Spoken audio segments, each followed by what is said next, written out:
Okay, so your first image, not bad on this one. I like that you put up a backdrop to kind of, separate the clock from the backdrop, that they're different colors, it pops out from that. Also think about when you do have a backdrop, the further away you put your object from the backdrop will start to fall out of focus. I wonder if we need this here. I don't know if you're trying to make it interesting, here, like that catch light that I talked about with people's eyes in photos. I mean, this basically works like a reflective eyeball that you can see where the light's coming from. Of course, without the sun hitting there, you might not get as much light up on it. So just think about that, and I don't know if we need that or not. Try a different crop maybe underneath and see if that works better without seeing it. It's kind of hard to tell. And I think what might be more interesting than a clock on a backdrop is maybe parts of this cool clock. Maybe your photo is really just in here. Also, did the time that's on the clock have any sort of significance to you? Did you place it in a certain way? Think about that.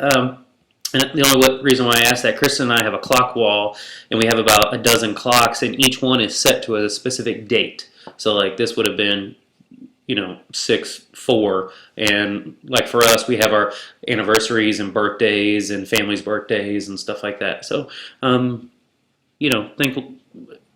about that as well in terms of like the art form of it. Is that giving off some sort of significance?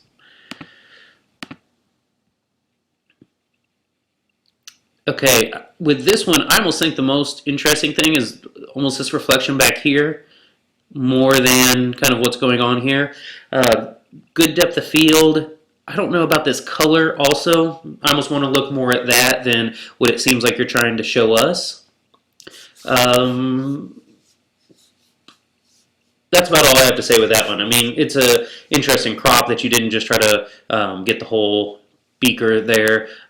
Just think about that one, and if there's maybe a way to make it more interesting, or what the reflections, are you specifically placing something in what is reflecting here, Okay, so I wish I just knew a little bit more about this one. I wish you could kind of get up and point at stuff. I like that you can barely see the numbers on the clock. I wonder if it would work to have the numbers a little bit brighter.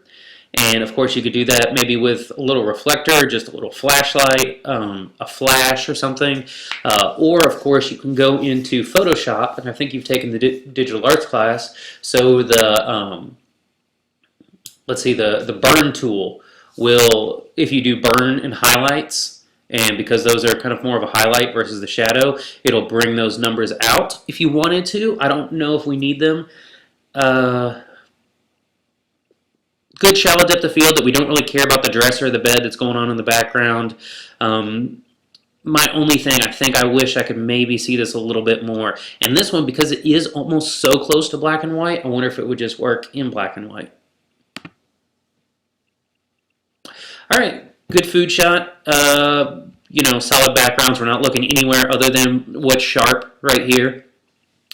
If you haven't yet played with the focus on your camera, there is a way to, okay, so when you're looking through the viewfinder and you push the shutter halfway down, you'll see those little red squares light up.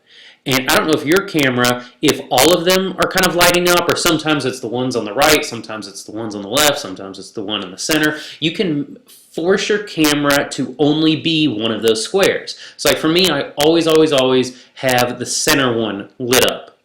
So I can push the shutter halfway down, focus on what I want to focus on, and then with the shutter continuously pushed halfway down, I can move the camera and reframe it. So and the only reason I say that is, like right here, the center is in focus. Well, would it have worked better if this was actually in focus? And it makes you like lead into the plate of tomatoes? So if you haven't experimented with that on your camera yet, try that, and if you don't know exactly how it works, look in your manual, or I'm happy to Skype with you and try to help you walk through your camera settings and figure that out, because that helps immensely. So say for your people assignment that you have today, you could focus on the person's face directly in the center of your image, and then move the camera slightly left or right to place them in the third, but of course their face is still in focus. And you can also, of course, those little squares in there, there's probably 2 off to the left or right, which are on the third. So you could specifically select that one. Of course, also with this one, if you did manual focus, you could have done that. And since you're starting to do kind of macro type shots, and macro, of course, is close-up photography, if you ever want to figure out how close your camera can focus, because a lot of times you might have even had trouble with this, you hear like the whirring noise on your lens, trying to go back and forth and focus and what to focus on. If you zoom all the way in, and then you put it on manual focus, and then you focus all the way in, basically. So to know what is all the way in, zoom all the way in, look through your lens, put it on manual focus, look outside at a mountain or something, and then focus to the mountain. Okay, so that's infinity on your lens. Then what you do is turn your focus, only your focus, not your zoom, all the way the opposite direction. So that's focusing on something that's close up to you. So you've got infinity on one end of your focus and then close up on the other end.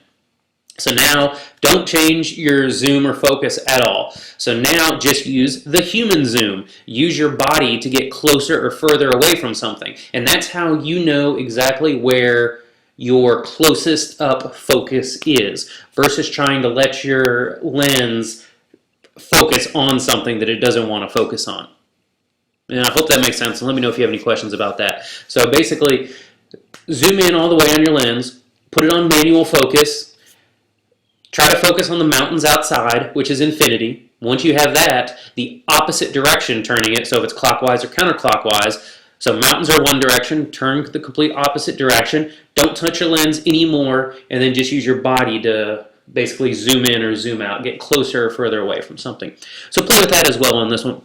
Basically, my only comment was that I just was wondering if that should be maybe the point of interest, the point of focus, versus the ones in the background, or versus the ones in the middle here. So good job on that one, fill in the frame, solid background. That's great. And I think that one's it. I really like this one, by the way. I like that we can kind of catch you in here, and that you also see this in there. That's pretty cool. So let me know if you have any more questions. The assignment is on, so I will talk to you later.